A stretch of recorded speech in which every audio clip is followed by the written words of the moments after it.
Back in its heyday, Looney Tunes was a very popular show. With fame comes a price. In the case of Hugh Harman, the creator of Looney Tunes, insanity. In 2006, a small group of fans were allowed into the studios at Warner Bros. Incorporated. These people have never been identified.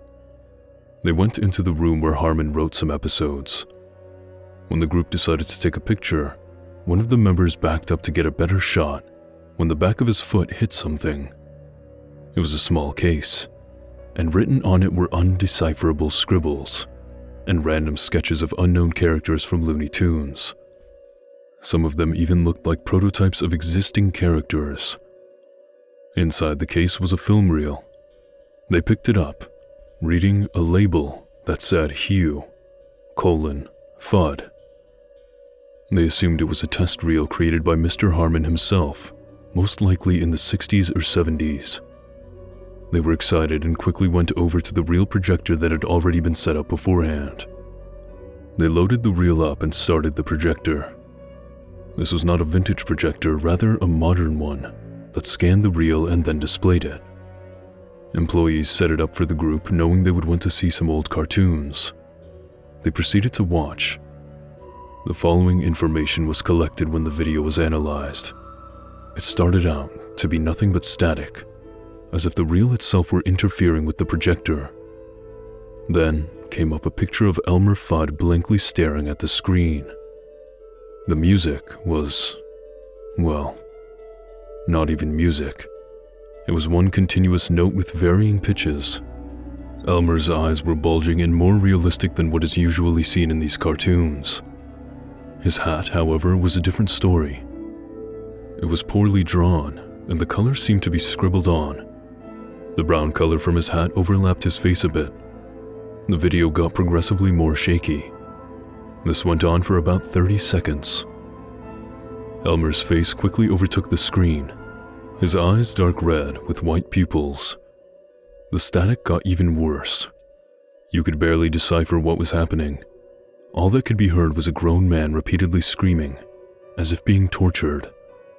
This went on for about 30 more seconds. Then, as the screaming faded out, an image popped onto the screen. It was Bugs Bunny, ribcage exposed and eyes whited out. He was screaming, hands covered with blood. The noise I heard was screaming, and it sounded as if someone put a microphone right up to the screamer's mouth. The screaming was constantly cut off, and when he screamed, the static got worse. One could hear the faint sounds of a blood-curdling scream of an infant. The screen went black. After 2 seconds, a video clip of an unknown episode reversed. It was too distorted to see what it was. After the clip ended, a face with red eyes and red teeth appeared on the screen, accompanied by faint screaming. This concluded the video. Eyewitness accounts say that the group had run out screaming. One of them jumped out of a window while 2 others slit their necks with broken glass. The last ran out, never to be seen again until 2007, when he robbed the studios and took the video with him. This could explain why it was uploaded onto YouTube. The question is why it took him until 2011 to upload it. It is said that he obsessed over it. It was his whole life. But after the robbery, he was never heard from again. Even when the authorities tried to track down the IP address that uploaded the video, it said it never existed. The video is still studied until this very day.